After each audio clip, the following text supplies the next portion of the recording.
She packed her purse like she always did, ID, car keys, a photo their son drew for his father, and a bag of vending machine quarters.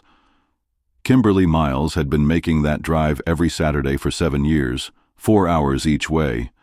She never complained, not once. She called it her marriage duty. Even after the trial, even after the sentencing, she still showed up, sat at table 7, smiled at her husband through tears, and promised she'd wait for him. But on this Saturday, something changed. 15 minutes into their visit, without warning, Christopher Miles reached into his waistband, pulled out a sharpened pen, and drove it straight into her chest. Once, twice, 3 times. She gasped. Her body hit the cold floor. A scream ripped through the room, then silence. Not even the guards moved right away. 17 inmates, 3 children, 2 corrections officers, all frozen. The man who just murdered his wife didn't try to run. He didn't say a word. He just stood over her like he had done what he came to do. But what left the prison in shock wasn't that Kimberly Miles died inside a visitation room. It was what she confessed to her husband, just moments before he killed her. Before we go any further, let us know in the comments where you're watching from. We'd love to hear from you. And if you're new here, click on the subscribe button so you never miss any of our upcoming videos.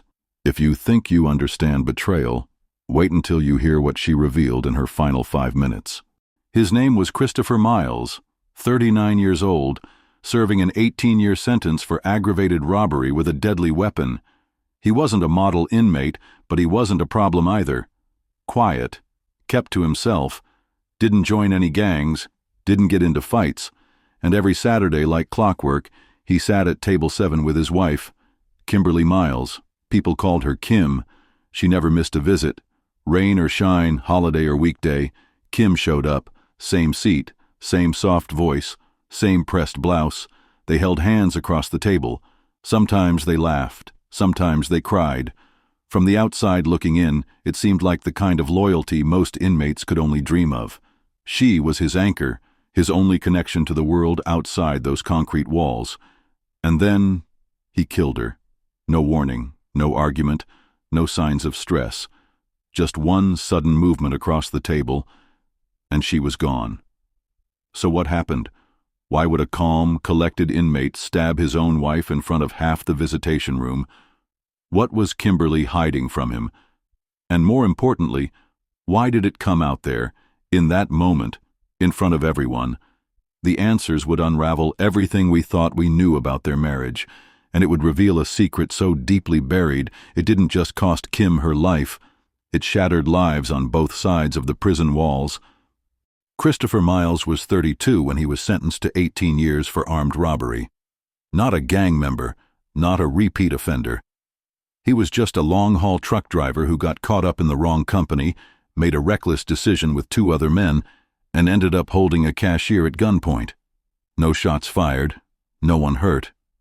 But in the eyes of the court, it was violent enough. He took a plea and got buried under a nearly 2-decade sentence. His parents stopped answering his calls after year 1. His brother changed numbers. Friends, gone. By year 2, the only person who cared whether he was dead or alive was a woman he'd never met. Kimberly Ann Palmer was a librarian from rural Kentucky, mid-40s, never married, no kids. She lived alone in a small rental house with a cat named Whiskey. Her days were quiet, her nights lonelier. One evening, while shelving books, she noticed a flyer for a prison pen pal program, an initiative where volunteers sent letters to inmates who had no outside support. She picked a name off the list, Christopher Miles. She didn't think much of it at first. Wrote about her garden, her love for mystery novels. He wrote back.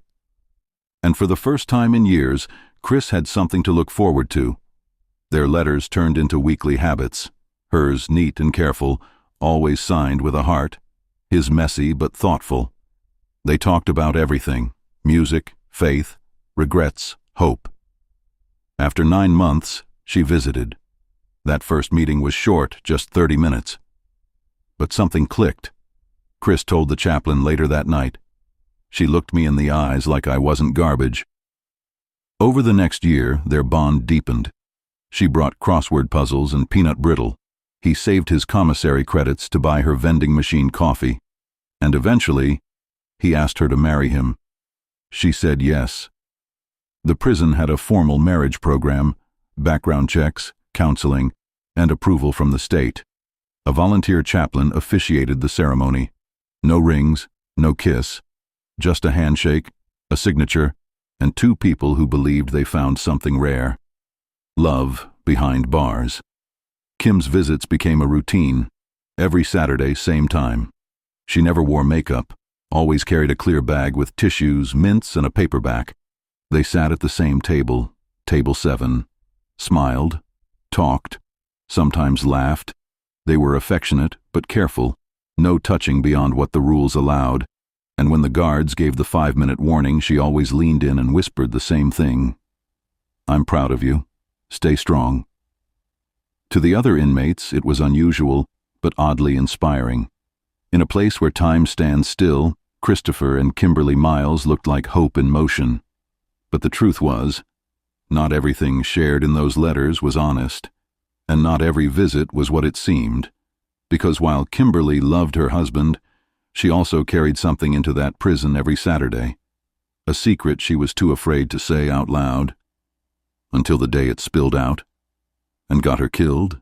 Every Saturday, without fail, Kimberly arrived right on time, 10:05 a.m. Her clothes were always simple, a long skirt, a plain blouse, and a small silver cross around her neck. She wore little to no makeup and always had on a neatly styled wig. She told Christopher early in their letter exchanges that she had alopecia, a condition that made her lose all her hair. He never questioned it. He just said it made her beautiful in her own way. To him, she was loyal, consistent, the only person who showed up for him when no one else would. Chris would sit in the laundry unit during the week and tell the other inmates how blessed he was, how most of them couldn't get their girlfriends to pick up a phone, but his wife drove 8 hours round trip just to hold his hand. "That's love," he said. "That's a real one." He spoke like a man who had won the lottery, but not everyone in the prison saw it that way. Some inmates whispered when Kimberly walked in, not loud enough for her to hear, but loud enough to let their curiosity show. One even made a joke to another. "That ain't no regular church lady, bro." Another said, "She talks like she's scared someone's recording her." Then there was the day a corrections officer, Officer Henry, stopped Kimberly at the entrance. It was routine on the surface, a closer look at her ID, a few questions, a longer scan of her visitor pass. She smiled politely, answered calmly, but something about her reaction stuck with him. She seemed just a little too rehearsed, a little too careful. He let her through, but the moment stuck with him. One afternoon, a guy in Chris's unit, a lifer named Darnell, pulled him aside in the yard. "You ever wonder why your girl always wears long sleeves? Always wears a wig? Always has some reason she can't sit close unless a guard's right there?" Chris laughed it off. "Man, that's my wife. She got alopecia. She just shy around people." Darnell didn't push it, just shrugged. "Aight, you know her better than me." But the seed was planted. Still, Christopher didn't see it, or maybe he didn't want to. Because when you've been abandoned by everyone you love, you don't question the one person who stays, even if the signs are there, even if they're obvious. You just hold on tighter. Looking back now, even the other inmates say they felt something wasn't right. The way Kimberly looked around the room during visits, the way her voice would crack when she said, "I'll always love you," and the way she flinched, just barely, whenever someone asked about her past. But at the time, none of it seemed big enough to matter.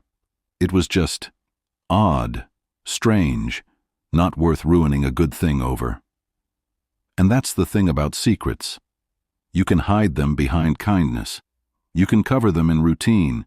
You can even call them love, until the day they walk into a room and refuse to stay buried. It was March 2024, a Saturday, like always. Visitation day. The room was full, families, spouses, children coloring at tables, officers posted at the exits. Nothing unusual, except Kimberly Miles was late. Not by much, just 12 minutes. But for someone as punctual as her, it raised a few quiet eyebrows. She walked in wearing a navy skirt, that same tan wig, and a look that didn't match her usual calm. Her eyes darted toward the officers. Her hands trembled slightly as she signed the visitor log. She nodded when the CO waved her through but didn't smile. Christopher was already at table 7, sitting straight, his hands folded on the table like he always did when he was nervous. When Kimberly reached him, she didn't greet him the way she usually did. No smile, no warm touch on the shoulder. Just a slow sit-down, followed by a long silence. Then she took his hands. Guards nearby would later say she leaned forward and whispered something. They didn't hear the words, only that her voice broke as she spoke. Whatever she said, she didn't repeat it. Just held his hands, looked him in the eye, and waited for a response. Christopher didn't move at first. Then he pulled his hands away, slowly, calmly, like something inside him had gone still. Without a word, he reached for a plastic pen from the edge of the table, one of the clear ones visitors are allowed to bring in to fill out forms. He stood up, and then he lunged. The pen went straight into her neck, once, twice, 3 times. The noise in the room turned into chaos, screaming, chairs scraping. Someone knocked over a vending machine. Children cried. 2 officers rushed from opposite sides. But by the time they got to table 7, Kimberly was already crumpled over the side of the bench, blood pooling beneath her blouse. They pulled Christopher off of her and slammed him to the ground. He didn't fight back, didn't try to run. He shouted one thing over and over through clenched teeth and tears. She lied to me for years. Kimberly died before paramedics could arrive. No last words, no explanation. The prison was placed on lockdown for 72 hours. The warden issued a formal statement calling it an unforeseen tragedy. But behind closed doors, everyone was asking the same question. What did she lie about? And how did the prison allow this to happen? Right there in front of 2 guards, 3 children, and 17 other inmates. In the days following the murder, the prison system stayed quiet. So did the family. But rumors spread like wildfire, both inside and outside those walls. Inmates whispered theories. Officers speculated behind closed doors. And then, after nearly a week of silence, the truth came out. Kimberly Miles, born Kenneth Allen Palmer, had transitioned nearly 2 decades earlier. She began hormone therapy at the age of 25, completed her legal name change by 27, and had been living as a woman ever since. Every government record listed her as female. Her driver's license, her social security information, even her birth certificate, amended under Indiana's gender recognition policy. There was no criminal record, no outstanding flags, no reason, at least on paper, for the prison system to deny her access or dig deeper. She had done everything legally, properly, according to the state's process. But Christopher didn't know. She never told him. And according to records reviewed later, the Department of Corrections never required her to disclose that part of her history. A corrections expert explained it this way: if a visitor passes the background check, brings valid state-issued ID, and has no prior infractions, they're cleared. No questions asked. Gender history isn't part of that screening unless there's a specific red flag, and Kimberly never raised one.